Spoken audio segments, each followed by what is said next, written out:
आज की कहानी मेरी कहानी है। मेरा नाम अंकिता है और मैं एक मिडिल क्लास फैमिली में गांव में ही पली बड़ी हूँ। मेरी मम्मी पापा ने मेरी परवरिश पर कोई कमी नहीं छोड़ी और हर लड़की के माँ बाप की तरह उनका सपना भी था कि मैं एक बड़े घर में जाऊँ, मुझे सुख सुविधा की कोई कमी ना हो, मेरा जो होने वाला पति हो वो मुझे बहुत प्यार करे। और कुछ ही समय में ये सपना पूरा हो गया। मेरे लिए एक आर्मी में एक ऑफिसर का रिश्ता आया। वो बहुत बड़ी पोस्ट पर था। उसके गांव में बहुत ज़्यादा ज़मीन जायदाद और एक बड़ी सी कोठी थी जहां वो रहता था। सुख सुविधा और पैसों की कोई कमी नहीं थी। गांव में बहुत ज़्यादा उनकी इज्जत भी थी क्योंकि उनके पूर्वज गांव के काफ़ी जाने माने लोग थे। सब कुछ ठीक था, बस लड़के का कोई परिवार नहीं था। लड़का अनाथ था, पर नौकर चाकर की कोई कमी नहीं थी। वो उन्हें परिवार की तरह रखते थे। सच कहूँ, पैसे वाले रिश्ते बहुत आते हैं और शायद मेरे माँ बाप को चाहिए भी वही था, पर मैं एक दयालु इंसान ढूंढ रही थी जो जब मैंने उनके रिश्ते, उनके घर पर काम करने वाले लोगों के साथ देखा तो मैं पहली बार में ही अपना दिल हार गई। और फिर धीरे धीरे जब हमने बातें की तो वो बातें करने में भी मुझे उतने ही अच्छे लगे। ये रिश्ता ऐसा था कि मेरे माँ बाप जो मेरे लिए देख रहे थे वो उन्हें मिल रहा था और मैं जो मन में सोच रही थी मुझे वैसा ही जीवन साथी भी मिल रहा था। हम दोनों इस रिश्ते से बहुत ज़्यादा खुश थे। वो मेरे माँ बाप की इज्जत अपने माँ बाप की तरह करते थे। हमारी बातें हुई, मुलाकातें हुई और फाइनली उनकी तरफ से हाँ था और मैं तो पहले से ही हाँ कर बैठी थी। अगले 6 महीनों में शादी हुई और मैं उस बड़े से घर की इकलौती रानी बनकर रह रही थी। मेरे हस्बैंड की सरकारी नौकरी थी जिसकी वजह से उन्हें ज़्यादा छुट्टियां नहीं मिलती थी, तो उन्होंने शादी के लिए जो छुट्टियां ली उसके बाद उन्हें अगले 6-7 महीनों या कभी कभी साल में ही छुट्टियां मिलती थी। धीरे धीरे मेरा रिश्ता भी उनके जो घर में काम करते थे उनके साथ परिवार जैसा हो गया, क्योंकि जब मेरे पति नहीं रहते थे तो मैं उन्हीं के साथ बातें करना, रहना और फिर धीरे धीरे मैं गांव की तरफ भी जाती थी। वो लोग मुझे आदर की दृष्टि से देखते थे और मुझे बहुरानी कहकर बुलाते थे। मुझे भी इतना लाड प्यार पाकर बहुत अच्छा लग रहा था। मैं उन्हें घर बुलाती, कभी उनके घर जाती। मुझे कोई भी काम होता वो रात को 12 बजे भी उठकर मेरे लिए आ जाते थे। ये इज्जत मैंने अपने पति की वजह से कमाई थी और शायद थोड़ा बहुत मेरा भी हाथ होगा। समय ऐसा बीतता रहा। मैं अपने घर में बहुत खुश थी। इनफैक्ट मेरा मायके जाने का भी मन नहीं करता था क्योंकि मैं वहाँ अपने माँ बाप की कमी महसूस ही नहीं करती थी। मैं बहुत खुश रहती थी। हमारी शादी को कुछ साल हुए। आखिर मेरे पति ने कहा कि कब तक अब मैं और तुम अकेले रहेंगे, हमारे बीच में कोई मेहमान भी आना चाहिए। मुझे उनकी बात ठीक लगी और अगले 1 साल में मैंने कंसीव किया। कंसीव करने की खबर मैंने अपने पति को फ़ोन पर दी और उनकी खुशी का ठिकाना नहीं रहा। उन्होंने कहा कि जल्द ही वो दोबारा छुट्टियां लेकर घर आएंगे। सब कुछ ठीक चल रहा था। पूरा घर मेरा ऐसा ध्यान रखता था जैसे मैं उन्हीं के परिवार की कोई सदस्य हूँ, और मुझे भी किसी चीज़ की कोई कमी महसूस नहीं हो रही थी।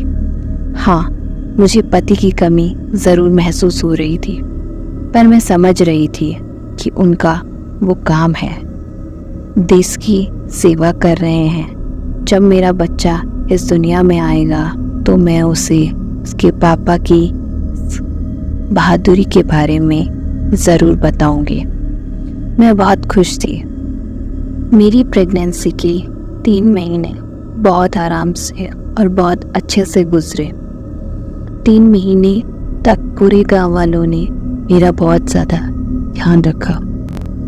एक दिन अचानक मुझे किसी ज़रूरी काम से बाहर जाना पड़ा, वो भी काफ़ी ज़्यादा रात को।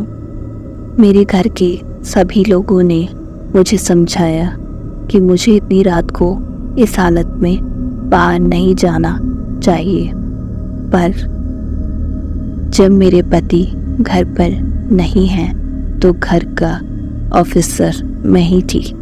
मुझे हर काम करना था और वो बहुत ज़रूरी काम था, जिस वजह से मैं बाहर चली गई। जब मैं बाहर से होते हुए घर आ रही थी तो मुझे कुछ अजीब सा महसूस हो रहा था। मुझे समझ नहीं आ रहा था कि एग्जैक्टली वो है क्या। मैं घर आई, कुछ दिन बीते, मेरी तबीयत अचानक से ख़राब रहने लगी। ऐसी हालत में वैसे तबीयत ख़राब रहती ही, पर मेरी हद से ज़्यादा ख़राब होने लगी।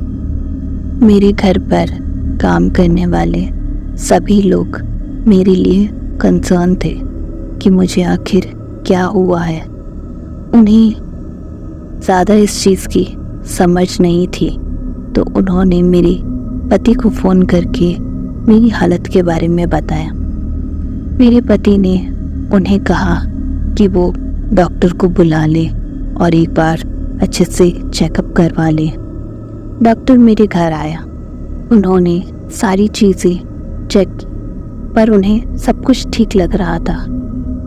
डॉक्टर का कहना था कि प्रेगनेंसी में कभी कभी ऐसा होता है, तो मुझे फुल रेस्ट करना चाहिए, अच्छे से खाना पीना और अपना ध्यान रखना चाहिए, क्योंकि उसे बीमार होने का कोई कारण समझ में नहीं है। मेरे घर पर काम करने वाले सभी लोगों ने ऐसा ही किया। डॉक्टर की बात मानकर वो लोग सभी मेरी सेवा में लग गए, और गांव की कुछ औरतें जिनके साथ मेरा उठना बैठना था, वो भी मेरे घर आकर मेरी तबीयत का ध्यान रखती थी। पर जब काफ़ी दिनों तक मेरी तबीयत में कोई सुधार नहीं हुआ, तो उन्हें लगा कि एक बार मुझे पंडित जी को भी बुला लेना चाहिए।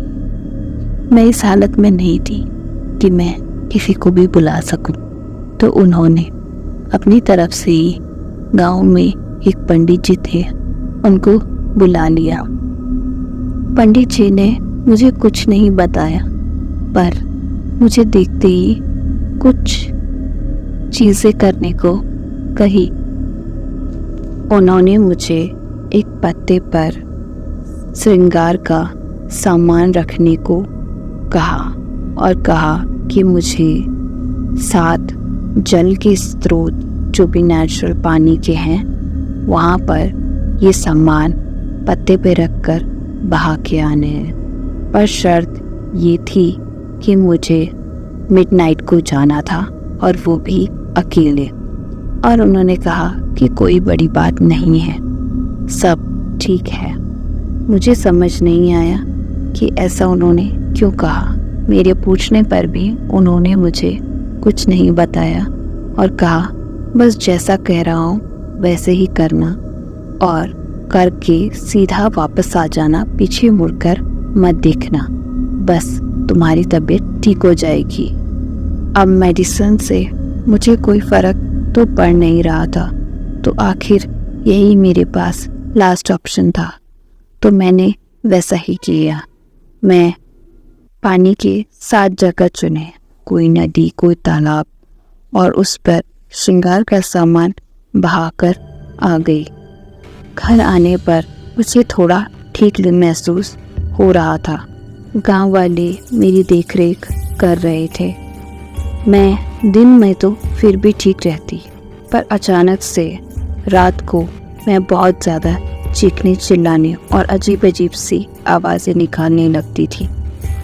अब गांव वालों को बिल्कुल समझ नहीं आ रहा था कि ये क्या हो रहा है। वो बस मेरी घर से चीखने चिल्लाने की जो आवाज़ें आती, बस उसको सुनते रहते और डर के मारे अपने अपने घरों में दुबके रहते। दिन में मैं फिर भी ठीक रहती थी, रात को मेरे साथ ये प्रॉब्लम बढ़ने लगी। मेरे घर पर काम करने वाले सभी मुझसे डरने लगे और मेरी तबीयत दिन प्रतिदिन बहुत ज़्यादा खराब होने लगी। जब मेरे पति को इस बारे में बताया गया तो इस वक्त उनकी छुट्टियां नहीं थी, तो वो आ नहीं सकते थे, पर उन्होंने गांव वाले और काम करने वाले सारे लोगों को कह दिया था कि मेरा ध्यान रखें। पर वो बेचारे मेरा क्या ध्यान रखते। जब मैं रात को चीखती चिल्लाती तो उन्हें लगता कि पता नहीं, शायद वहाँ मैं नहीं हूँ। मेरी तबीयत दिन प्रतिदिन खराब होने लगी। मेरी आँखों के नीचे गहरे काले निशान आ गए और मेरी हालत बहुत बुरी हो गई। गांव वाले मुझसे डरने लगे, मेरे घर पे काम करने वाले मुझसे डरने लगे। मैं खाना पीना छोड़ रही थी। मुझे बिल्कुल समझ नहीं आ रहा था कि ये क्या हो रहा है, पर मुझे पता भी नहीं था। धीरे धीरे मेरी प्रेगनेंसी आगे बढ़ती जा रही थी और ये गांव वालों के लिए एक डर का माहौल तैयार कर रही थी, क्योंकि अब मेरी हवेली के आसपास भी लोग भटकना नहीं चाहते थे। काम पे जितने लोग थे धीरे धीरे डर कर काम छोड़ने लगे और मैं मेरे घर में अकेली हो गई। और मेरी किस्मत देखो, मेरे पति को भी कुछ इमरजेंसी हो गई, जिसकी वजह से वहाँ कांटेक्ट नहीं हो पा रहा था और उनको कोई अपडेट नहीं थी कि मेरी क्या हालत है। एक दिन किसी ने कोशिश की कि वो मेरे घर आके देखे कि मेरा क्या हाल है, पर मेरा घर अब किसी वीराने से कम नहीं लग रहा था। मैं अपने कमरे से बाहर नहीं आ पा रही थी और मेरे घर में कोई काम नहीं कर रहा था। ना मुझे भूख लग रही थी, ना मुझे प्यास लग रही थी। आखिरकार वो दिन आया जब सब शांत हो गया। मेरे घर से कोई आवाज़ नहीं आ रही थी। गांव वालों को बहुत राहत थी कि अब उस घर से चीखने चिल्लाने की आवाज़ें नहीं आ रही हैं और अब वो शांति से रातों को सो सकते थे, क्योंकि उन आवाज़ों की वजह से कोई सो भी नहीं पा रहा था।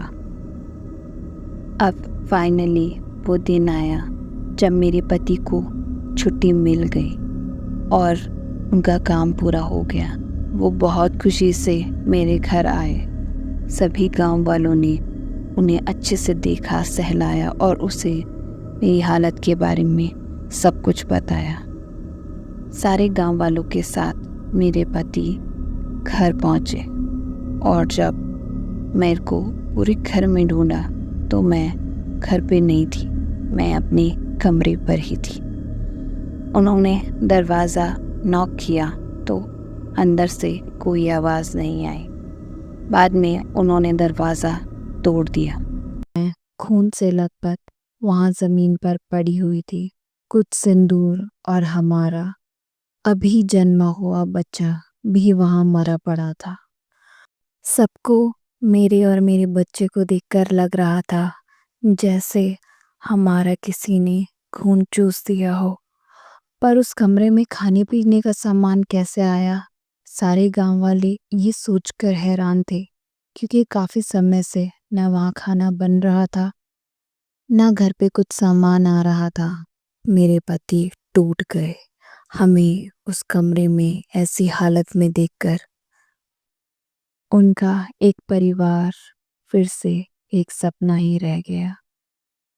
बाकी जितने दिन की मेरे पति की छुट्टियां थी, उन्होंने हमारा अंतिम क्रियाक्रम किया और सारी चीज़ें करके वो वापस लौट गए और वो अब दोबारा कभी उस हवेली की तरफ देखना भी नहीं चाहते थे।